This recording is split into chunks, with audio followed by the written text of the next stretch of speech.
Hi, in this video I'll be covering the Magnus Queens Gambit, which is also known as the Janowski variation.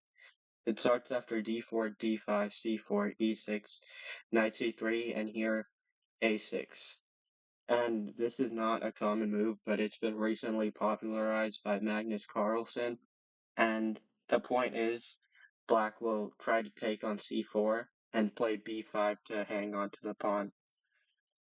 The variation can also happen after knight f3 and a6, and this move knight f3 is a little more flexible for white, so I'll start here and go over white's options. After knight f3 a6, if he takes on d5, which is the main move, here we transpose to 3 knight c3, and this h6 move looks very weird, but I'll explain it when we get to the main line after knight c3. Instead, white can also play bishop g5, which is a very solid line for white.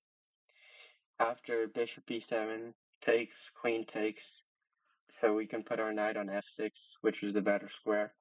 Knight d2, knight f6, g3. B6, bishop g2, castle, bishop b7 castles. Here, both sides are just developing, and we end up in a position after these moves where knight d7, rook c1, black plays c5, and white takes the pawns in the center, and we get a hanging pawn structure, which is complicated, but I think black still has equal chances here, and he could try. These pawns are somewhat weak, but they're also like assets. After queen b3, rook b8, queen a3, castles e3, and then rook e8. This is a typical hanging pawns position, but I think black is doing fine here.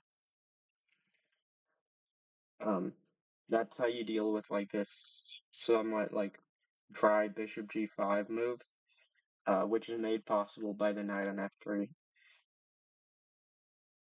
White, other than that, can also try pawn to g3, going into some sort of Catalan, but the fact that we didn't play knight f6 and instead we played a6 lets us hold on to the pawn a lot easier than in some other Catalan lines. So after takes, bishop g2, castles, rook b8, we play rook b8, and then this line I'll show you after knight f6, knight c3, bishop b7. Here, this is a complex line with some theory in it, but black is doing well here, and he is just up a pawn, and white needs to try to prove compensation by playing d5 in the center. But other than these moves, bishop g5, c takes d5, and g3, white's other moves aren't so great. d3 here after knight f6, b3, c5. Black is already doing, I think, fine, because after white develops, we trade in the center, and then play b6 here, and we'll reach a position like this where black has pretty much equalized, and he has developed all his pieces, and he's doing fine. So instead of e3, white can also play c5, but this can be met by b6, and after he takes on b6, we can take on b6 here, but another option is to play c5 and just put pressure on the center, and this b6 pawn is going to drop anyways. Those are the sidelines white can try when he plays knight f3. The other move, which is bad, but can also happen from knight c3, from the knight c3 move order, is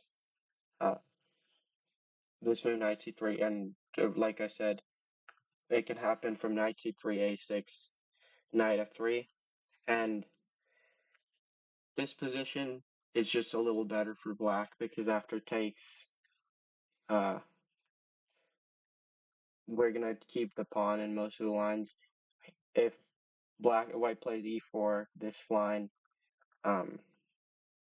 is better for black because we play knight c6 to play knight a5 next, and here we're just hanging onto the pawn unless white wants to give up his bishop, and he has trouble getting back the pawn.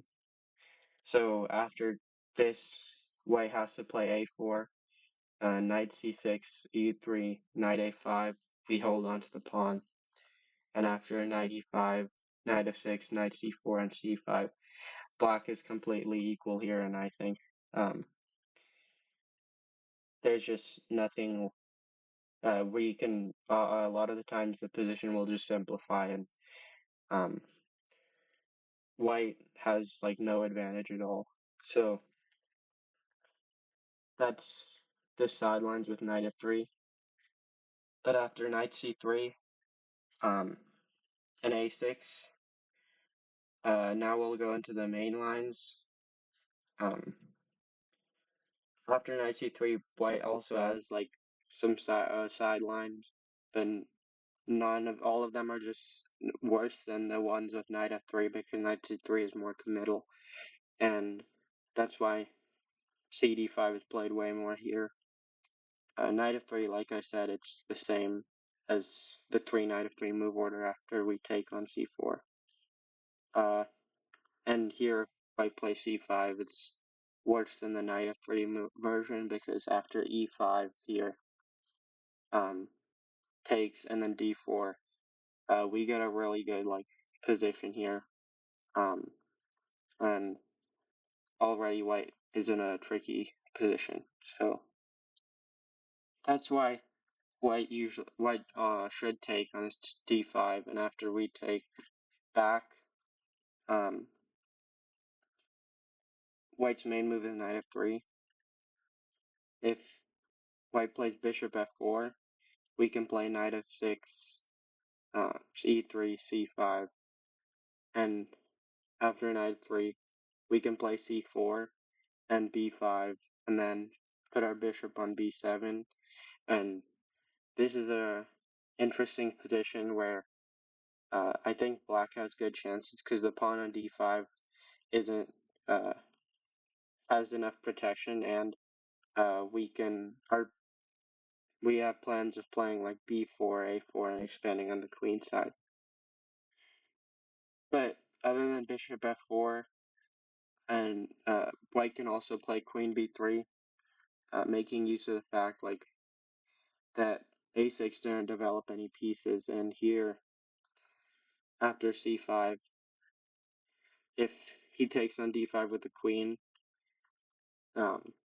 we trade, and then this endgame here is fine for black, and if he takes on d5 with the knight, after knight c6, bishop g5, knight e7, knight b6, c4, takes, and b5 here, knight d2 here, I think after bishop e6 and taking on d4 next, white is better, or black is better. But after e4, queen d4, knight d2, and bishop e6, black is also fine here, and white has no advantage. So those were all of white sidelines, but the main line, which you'll face a lot is after takes, knight f3. And here there's a couple of options for black, but I think a really interesting one is h6. And this move idea is to not let bishop g5 come like after knight f6. This knight f6 move is also fine though. So after bishop f4, we can develop normally without having to deal with this pin. But after h6 and white can play queen b3 again, since now we've wasted 2 tempo on h6 and a6. But if black knows what he's doing, he's fine here. After this somewhat basically forced line, we reach this position, and if white plays normally, white can trade with queen b4 check, and in this line, we end up in a completely equal position. Other than bishop c4, white can play bishop d2 in order to not let us trade on b4. But after knight d7, bishop c4 takes. And c6, black has ideas like b5 and bishop e6 here, and he's completely fine. So that's why bishop f4 is the main move. And after knight f6, e3, bishop d6, black has 2 moves here. The most critical one is bishop b5, but the most common one you'll probably face is takes, and after takes, bishop d3 castles. White shouldn't castle here, because he just lets us play bishop g4, and here, I think here, yeah, black is completely fine here, and he has a comfortable position. That's why h3 is a little more precise, but here there's an interesting way to develop our light squared bishop, which is the main problem for black in these sorts of position, and it's knight c6, castle, and knight e7. And here we're gonna play bishop f5 and trade off the bishops. And when black manages to do that, he has a completely comfortable and fine position. So queen c2, trying to stop us, but g6, and after knight a4, bishop f5 takes, knight c5, black can play rook to b8, and if he moves the f rook to b8, which I think is more interesting, it gives him plans of playing b6 now that since a6 will be defended, and we can start soon advancing these pawns, or just slowly improving our position. So instead of bishop d6, bishop b5 is much is a better try to play for an advantage by white, but like on the lower levels, like this is an unnatural move and most people won't play this. Like in the Lichess database, it's played like 5% of the time. But nonetheless, after bishop b5, c6, bishop d3, castles, rook e8. And now here, white takes on d6. The thing is, now that since we played c6 earlier to defend the d5 pawn, like if we didn't play c6, white could take and then play knight takes d5. So we have to play c6 here. And now after bishop d3, castles, rook e8, and takes. The difference between this position and the direct bishop takes c6 is that we already put our pawn on c6. So we don't have this idea with knight c6 and knight e7 to trade off the light squared bishops. But still, after h3, knight d7, queen c2, and queen e7, black is doing completely fine here, and he has some ideas of possibly c5 or rerouting this knight, which did happen in some of the master games here. And black, as you can see from the 9 draws, he's doing completely fine. So that was the that was like all the key variations and ideas of this A6 move. Um, and this variation is, I think, a really good weapon for black, which will catch your opponents off guard, and it gives you good chances to play for an advantage. But is also like completely sound and equal, even if white knows what he's doing. So thank you for watching this video. If you enjoyed, I would appreciate it if you liked and subscribed. See you.